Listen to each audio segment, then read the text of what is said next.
हरे कृष्ण। योग, चलिए इस पे बात करते हैं। एक बार की कहानी है कि गौतम द बुद्धा किसी जंगल से गुजर रहे थे। रास्ते में नदी आई, तो जैसे नदी के किनारे पहुँचे, किनारे में देखा कि एक बूढ़ी औरत बड़ी उदास मुद्रा में बैठी है। गौतम द बुद्धा ने पूछा, माँ, क्या हुआ? मैं तुम्हारी कुछ मदद कर सकता हूँ? तो बूढ़ी औरत ने कहा, बेटा, नदी गहरी है, अब मैं बूढ़ी हूँ, मेरा कद भी छोटा है, सोच रही हूँ पार कैसे करूँ। तो गौतम बुद्ध ने कहा, माँ, आइए मैं आपको अपने कंधे पे ले चलता हूँ। तो बुढ़िया ने कहा, ठीक है, अगर तुम मुझे पार करा दोगे तो बहुत कृपा तुम्हारी। तो गौतम बुद्ध ने उन्हें अपने पीठ पे रखा, जैसे हम छोटे बच्चों को कभी कभी सवारी कराते हैं। उन्होंने बूढ़ी औरत को अपने पीठ पे रखा और नदी में उतर गए। अब जैसे ही वो नदी में उतरे तो नदी गहरी होती गई और जो पानी का स्तर था वो ऊपर आ रहा था, और ऊपर आते आते वो बूढ़ी औरत के पैरों को छू गया। जैसे ही छुआ, बूढ़ी औरत चिल्ला पड़ी, ये क्या है? इसका क्या फायदा हुआ? ये पानी तो मेरे को तंग कर रहा है। गौतम बुद्ध शांत भाव से आगे बढ़ते रहे। अब नदी गहरी थी, पानी गहरा होता गया, और जब वो उतरते गए तो पानी का स्तर और ऊपर आता गया।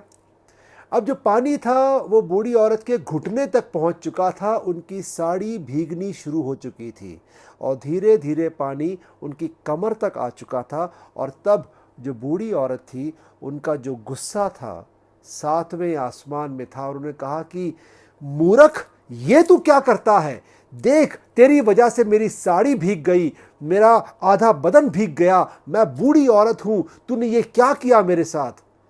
गौतम बुद्ध शांत भाव से आगे बढ़ते रहे। नदी पार कर ली, किनारे पहुंचे, बूढ़ी औरत को ध्यानपूर्वक पीठ से उतारा, धरती पे रखा और कहा, माँ, अब मैं आज्ञा चाहता हूं आगे जाने की, आप अपना ख्याल रखना। अब बूढ़ी औरत तो पूरे गुस्से में थी। उसने कहा कि ये तूने क्या किया मेरे साथ? मेरी साड़ी भीग गई। बहुत बहुत बुरा भला कहा गौतम बुद्ध को, लेकिन प्रभु शांत भाव से आगे निकल गए। अब उनके पीछे पीछे उनके चेले भी थे, तो काफी दूर जाने के बाद चेलों से रहा नहीं गया और उन्होंने उनको रोक के पूछ लिया कि प्रभु, इतना बता दीजिए कि कुछ दूर पहले जब वो आपने नदी पार कराई बूढ़ी औरत को, आपने खुद उनको ऑफर करी हेल्प, एम्पैथी, आपने खुद ऑफर करी हेल्प, और उसने आगे से आपसे ये दुर्व्यवहार करा, आपने कुछ नहीं कहा उसे? ध्यान से सुनिएगा। गौतम बुद्ध ने कहा, अरे, वो तो काफी पीछे रह गई बात है, तुम अभी भी नदी के किनारे पे हो क्या? मैं तो काफी आगे निकल आया। मेरे प्रियजनों, यही है परिभाषा योग की। कहते हैं शिव के लिए कि चिदानंद रूपा शिवोहम शिवोहम, I am pure consciousness and eternal bliss. I am pure consciousness and eternal bliss. कभी आपने घर में बच्चों को देखा है कि जब वो टीवी देख रहे होते हैं या वीडियो गेम खेल रहे होते हैं या अपना कुछ खिलौनों से खेल रहे होते हैं, तो जो उनकी माएँ होती हैं वो आके बच्चों के मुंह में खाना डाल जाती है और बच्चों को पता तक नहीं चलता। अरे भाई, जब हम बड़े हो चुके हैं और जब काम करते हैं कंपनियों में, कभी आपने वर्क फ्रॉम होम तो किया ही होगा। तो जब वर्क फ्रॉम होम किया था तो याद है, काम में आप इतने व्यस्त हो चुके थे कि कौन सा काम कर रहे हो उसमें इतना आपकी कंसंट्रेशन बढ़ चुकी थी कि घर वालों ने कब आपको शाम के 4:30 बजे की चाय पकड़ा दी, आपको पता ही नहीं चला। कब आपको किसी ने आके पानी का गिलास पकड़ा दिया, आपको पता ही नहीं चला। वो भी योग मुद्रा है, वो भी योग मुद्रा है। एक तो होता है योगासन, जिसमें 108 आसन बताए गए हैं, वो तो एक बात है अपनी इंद्रियों को जगाने के लिए। लेकिन जो दूसरा योग है वो है माइंड, बॉडी एंड सोल का अलाइनमेंट। जब ये अलाइनमेंट होता है तो आपके आसपास क्या हो रहा होता है ये आपको कुछ नहीं पता होता, क्योंकि आप अपने काम में फुल कंसंट्रेशन से होते हैं। एक बच्चा खिलौने से खेल रहा है, एक बड़ा बच्चा वीडियो गेम खेल रहा है, कोई वर्क फ्रॉम होम में अपने लैपटॉप में इतना मशरूफ है कि उसको पता ही नहीं कि हो क्या रहा है। जब विराट कोहली क्रिकेट के मैदान में गेंदबाज को फेस करता है और बाउंड्री दर बाउंड्री रन्स बनाता है, उस टाइम पे उसके मन में यह ख्याल नहीं आता कि मेरी धर्मपत्नी अनुष्का क्या कर रही होगी, मेरा बच्चा क्या कर रहा होगा। नहीं, उस टाइम पे विराट कोहली पूरी योग मुद्रा में होता है, उसका कंसंट्रेशन पूरा खेल में होता है। फर्क सिर्फ इतना है कि इस योग मुद्रा में आने के लिए हमें कभी कभी नहीं, ज्यादातर एक्सटर्नल फैक्टर्स की जरूरत पड़ती है, हम उन पे डिपेंड हो जाते हैं। मैं एक लड़के को जानता हूं, करीबन 24 साल का है, 24 या 25 साल का है, बहुत मेहनती लड़का है। उसको आज भी 3 साल का ऑफर है अमेरिका में जाके काम करने का, मगर वो जाता नहीं है क्योंकि इसको बस इस बात की फिक्र कि अगर मैं वहां चला गया, मेरी बहन की पढ़ाई, मेरी मां जिसके पैरों में दर्द रहता है, क्या वहां का मौसम सूट करेगा। यह होता है आत्मज्ञान। लेकिन इस आत्मज्ञान को पहुंचने के लिए आपको ध्यान की जरूरत होती है। इस जो लड़के की मैंने आपको एग्जांपल दी है, यह लड़का इस वक्त चिदानंद रूपा शिवोहम शिवोहम की अवस्था में है। वो फुल कॉन्शियस है, वो फुल अवेयर है, कोई एक्सटर्नल फैक्टर नहीं है उसके सामने, वो फुल अवेयर है कॉन्सिक्वेंसेस का। वो योग मुद्रा है। जैसे जब पेड़ों में पुष्प लगते हैं और पुष्प का जब टाइम खत्म हो जाता है तो पुष्प अपने आप झड़ जाते हैं, क्योंकि तब वक्त आता है फलों का, तब फल लगते हैं। लेकिन फलों के लगने से पहले पुष्प का लगना जरूरी है। सेल्फ मैनेजमेंट, जो इमोशनल इंटेलिजेंस की एक थ्योरी है, सेल्फ मैनेजमेंट आने से पहले सेल्फ अवेयरनेस का होना बहुत जरूरी है। आत्मज्ञान आने से पहले ध्यान का आना बहुत जरूरी है। कभी कभी हमें आत्मज्ञान हो जाता है, जैसे मैंने आपको इस लड़के की एग्जांपल दी, उसको एक आत्मज्ञान है कि अगर मैं चला गया, मेरी बहन की पढ़ाई, मेरी मां की सेहत, उसका क्या होगा। यह आत्मज्ञान है। यह हम सबको होता है, मगर कभी कभी होता है।